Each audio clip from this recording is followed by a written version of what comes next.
যারা এই নামাজের মজা পেয়েছে তারা কখনো নামাজ ছাড়ে না। কারণ কোনো ব্যক্তি যখন কোনো কিছুর মধ্যে মজা পেয়ে যায়, স্বাদ পেয়ে যায়, সে সেটাকে যথাসাধ্য যথাযোগ্য সর্বদাই চেষ্টা করে সেই জন্য সুন্দরভাবে এটাকে পরিপূর্ণ করতে পারে। সাহাবায়ে কেরামের নামাজ কিরকম ছিল? ওনারা যখন মরুভূমিতে নামাজ পড়তেন, এত সুন্দরভাবে দাঁড়িয়ে নামাজ পড়তেন, রুকু, সিজদা, কওমা, কিয়াম, প্রত্যেকটা রুকুকে এত যথাসাধ্য সময় সুন্দরভাবে আদায় করতেন। মরুভূমির পাখিগুলো এসে সাহাবীদের কাঁধে মাথার মধ্যে বসে যেত। ওই পাখিগুলো মনে করতে ওরা খেজুর গাছ। সুবহানাল্লাহ। তারা এদিকে ধরে না, ওদিকে ধরে না, নড়ে না, চড়ে ঠিক দাঁড়িয়ে আছে। আমরা নামাজ দাঁড়িয়ে মশা যেটা শরীরে বসে ওটা মারি, যারা সামনে ওরা দেখতে ওইটা দেবে। সাহাবায়ে কেরাম নামাজ কিরকম ছিল? এক হাদিসের মধ্যে এসেছে নবী আলাইহিস সালাতু ওয়াস সালাম এক যুদ্ধ থেকে মদিনায় ফিরে আসতেছেন। ঠিক ওই সময় রাত হয়ে যায়। তো সাহাবায়ে কেরাম ক্লান্ত, সবাই ঘুমাবে, বিশ্রাম নেন। নবীজি বলল যে দুইজন পাহারাদার নেন, একজন আনসারদের মধ্য থেকে, একজন মুহাজিরদের মধ্য থেকে। তো দুই দল থেকে দুইজন সাহাবাকে পাহারাদার নিযুক্ত করলো যে তোমরা সারা রাত পাহারা দিবা, যেন শত্রুপক্ষ আমাদের উপর আক্রমণ না করতে পারে, আমাদের সদস্যরা যেন আমরা আরামে একটু বিশ্রাম নিতে পারি। কিছুক্ষণ পর দেখা গেল দুজন সাহাবা পরামর্শ করলো, একজন মুহাজির আর একজন আনসার।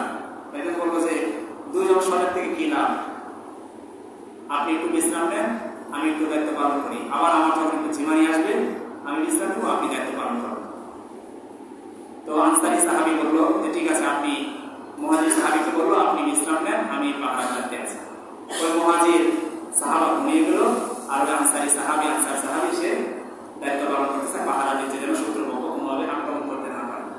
কিছুক্ষণ যাওয়ার পরে রাত যখন গভীর হলো, উনি বললো যে সময়টা তো কাজে লাগানো দরকার, আমি এখানে দাঁড়িয়ে আছি, বসে আছি, সময় তো চলে যাচ্ছে, এর চাইতে আমি যদি এখানে দাঁড়িয়ে 2 রাকাত 4 রাকাত সালাত আদায় করি, নামাজ আদায় করি, তাহলে তো আমার সময়টা কাজে লাগলো।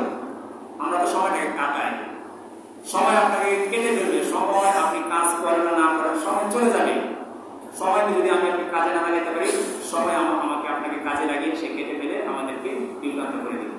তো এই সাহাবী বললো যে যেহেতু সবাই আরাম করতেছে, সুতরাং আমি পাহারার দায়িত্বে আছি, আমি সালাতে দাঁড়িয়ে যাই। উনি সালাতে দাঁড়িয়ে গেলেন, সালাত করতেছেন মনোযোগ সহকারে। সাহাবাদের সালাত ছিল, ওনারা যখন নামাজে দাঁড়াইতেন দুনিয়ার কোনো খেয়াল থাকতো না, ওনারা চলে যেতেন আল্লাহ পাকের সেই কথোপকথনের মধ্যে ওরা নিমজ্জিত হয়ে যেতেন। তো উনি যখন নামাজে দাঁড়াবেন, নামাজে দাঁড়ানোর পরে দূর থেকে একটা কাফের সে টার্গেট করলো ওনাকে, ওই সাহাবীকে, আনসারী সাহাবীকে। ওই টার্গেট সে বললো, ওই কাফের বললো এটা কি মানুষ নাকি কোনো গাছ। তো সে পরীক্ষা করার জন্য ওই কাফের কি করলো, তার ধনুক থেকে একটা তীর বের করে ওই সাহাবীকে একটা তীর ছুঁড়ে মারলো। তো তীরটা এসে সাহাবীর বাহুতে লাগলো, আনসারী সাহাবীর বাহুতে লাগলো। তো সাহাবী তো নামাজের স্বাদ পেয়ে গেছে, মজা পেয়ে গেছে, বুখারী শরীফের হাদিস। তো এখানে যখন সেই তীর এসে ওনার বাহুতে লাগছে, লাগার পরে উনি ওনার মতো নামাজ পড়তেছে। ওই কাফের আবার কনফিউজ হয়ে গেল যে এটা কি গাছ নাকি কোনো মানুষ। সে আরেকটা তীর মারলো, আরেকটা তীর এসে ওই সাহাবীর বাহুতে লাগলো। এখনো ঠিক আগের মতো সাহাবী কোনো কোনো শব্দ লাগলো না, চায় কোনো কিছু নেই, উনি নামাজে। ওই কাফের আবার সে মানে আশ্চর্য হয়ে গেল যে এটা মনে হয় গাছ, আচ্ছা দেখি তো মানুষ কিনা, আরেকটা তীর মারলো সে। এই তীরটা লাগার পরে সাহাবী ব্যথা অনুভব করতে পারলো, রক্ত ঝরতেছে। তো উনি নামাজ শেষ করে সালাম ফিরে যে মুহাজির সাহাবা পাশে ছিল, ঘুমন্ত ছিল, তাকে ডাক দিল। ডাক দেওয়ার পর তাকে সজাগ করে সাহাবীকে বলতে, আরে ভাই আপনি এত রক্তাক্ত হয়েছেন, একটা তীর মারার পরে তো আপনি সচেতন হওয়া উচিত ছিল, আমাকে ডাক দেওয়া উচিত ছিল।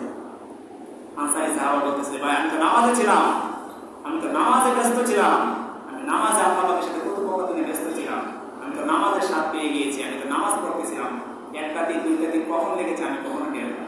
সুবহানাল্লাহ। আমার অনুমতি এরকম হয় নাই, যখন তৃতীয় তীরটা আমার মধ্যে এসে লেগেছে তখন আমি একটু টের পেয়েছি, এই জন্য তোমাকে ডাকলাম। আনসারী সাহাবী বলতেছে যে একটা নয় তিনটা নয়, যদি আমার শরীরে ব্যথা অনুভব না হতো, এরকম 100 তীর যদি আমার গায়ে লাগতো, তবু আমি কখনো নামাজ থেকে বাহির হতাম না, নামাজ আমি চালিয়ে যেতাম। সুবহানাল্লাহ। সাহাবায়ে কেরাম নামাজ ছিল এরকম। ঠিক তদ্রুপ আরেকটা ঘটনা আলী রাদিয়াল্লাহু তাআলা আনহুর সাথে ঘটেছে। এক যুদ্ধে ওনার পায়ে তীর বিদ্ধ হয়। এই ঘটনাগুলো আমাদের জন্য শিক্ষা। আমরা যখন নামাজে দাঁড়াবো, অনেকে দেখা যায় আমরা ডানে তাকাই, বামে তাকাই, ঘড়ির দিকে তাকাই, শরীর চলকায়, কাপড় বাস করি, শেষায় যাওয়ার সময় ফু দেই, কপাল মুসি মশা মারি কিন্তু একদম মহারকম। সাহাবায়ে কেরাম কিরকম নামাজ পড়তেন, নামাজে দাঁড়ানোর পরে আপনি যখন নামাজে দাঁড়াবেন বুঝতে হবে আপনি আল্লাহ পাকের সামনে দাঁড়িয়েছেন। তো আলী রাদিয়াল্লাহু তাআলা যখন ওনার পায়ে তীর বিদ্ধ হলো, ওনার পা থেকে যখন তীর খোলার জন্য চেষ্টা করা হয় উনি চিৎকার দিয়ে ওঠেন। নবীজি এক সাহাবীকে বললো, আলী যখন নামাজে দাঁড়াবেন তখন তুমি গিয়ে তার কাছ থেকে তীরটা বের করে দেবে। ঠিক যে কথা সেই কাজ, তিনি নামাজে দাঁড়ালেন, আরেক সাহাবী গিয়ে পা থেকে তীরটা বের করে এনে দেখা গেল যে নামাজের পরে আলী রাদিয়াল্লাহু নামাজ শেষ করলেন, দেখলেন রক্তে পোড়া যায় নামাজ জায়গায় একদম ভিজে গেছে। উনি এক মুহূর্তের জন্য টের পায় না। নবীজি বললেন যে আমি জানি আলী যখন নামাজে দাঁড়ায় তখন আর দুনিয়ার কোনো চিন্তা ভাবনা, দুনিয়ার কোনো পেরেশানি, দুনিয়ার কোনো খায়াসাত তার মধ্যে কাজ করে না। সে আল্লাহ পাকের সাথে কথোপকথনে লিপ্ত হয়েছে। সুবহানাল্লাহ। এটা ছিল সাহাবায়ে